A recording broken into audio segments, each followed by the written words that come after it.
ក្រោយភ្លៀងមួយមេបងប្អូនមើលស្ពៃរបស់យើងសិតតែដំណក់ទឹកបងប្អូនអើយល្អមែនតើហើយចាប់ផ្ដើមក្តោបណាបងប្អូន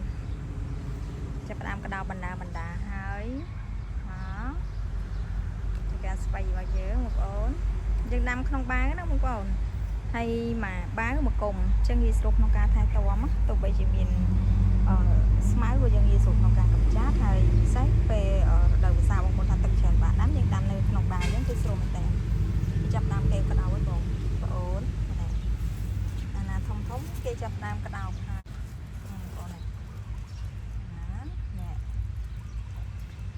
ស្ពៃក្តោបឲ្យយើងអូមួយនេះធំមែនតើវ៉ាវចាប់ផ្ដើមក្តោបហើយស្ពៃក្តោបរបស់យើងបងប្អូន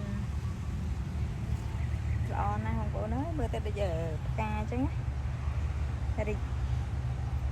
ដូចផ្ការីកចាស់ស្អាតហ្នឹងបងយើងដាំច្រើនដែរហើយនៅនោះយើងដាំនៅលើដីយើងដាំលើដីយើងមានស្រែគោយើងមានស្ពៃក្តោបយើងដាំហូរហែជាមួយគ្នាហ្នឹងដំណាំឆ្លាស់គ្នាជាប្រភេទដំណាំស្លឹកតែយើងឆ្លាស់ប្រភេទមុខដំណាំគ្នានេះបងប្អូនល្អមែនតើល្អណាស់បងប្អូនអើយនេះស្ពៃក្តោបក្នុងបាវបងប្អូនមកបាវមកគុំមកបាវមកគុំមកបាវមកគុំ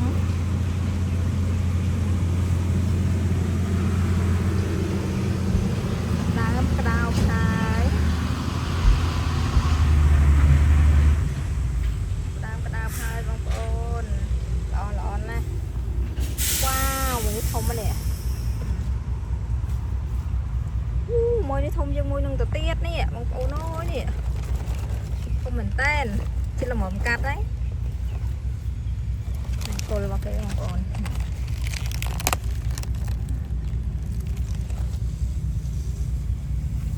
ជិះល្មមប្រមោផលហើយចាប់ផ្ដើមក្តោបបណ្ដាហើយស្អាតណាស់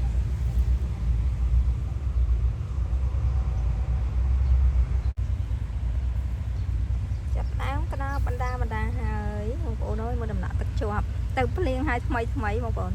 កក់ខែមួយមេវ៉ាវបងប្អូនអើយមើលណាអូមានផ្កាជ្រុំមកពីលើល្អណាស់បងប្អូនងាយស្រួលដាំទេបងប្អូនណា